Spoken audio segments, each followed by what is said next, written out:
आमदाराची Mercedes car, लाखांच्या गाडीतून आता कोट्यावधीच्या गाडीत प्रवास करणार. मतदारसंघाचाही याच गतीने विकास होणार.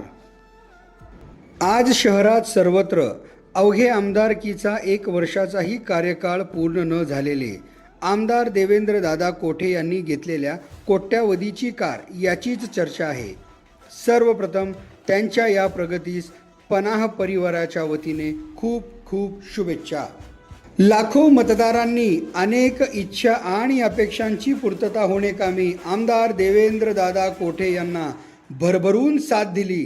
त्या लाखो मतदारांच्या अपेक्षा पूर्णत्वास नेणेकामी देवेंद्रदादा कोठे यांनी ज्या जलद गतीने नगरसेवक ते आमदार होण्यापर्यंतचा पल्ला गाठला, त्याच जलद गतीने मतदारसंघाचाही कायापालट व्हावा हीच अपेक्षा मतदार राजाकडून व्यक्त केली जात आहे.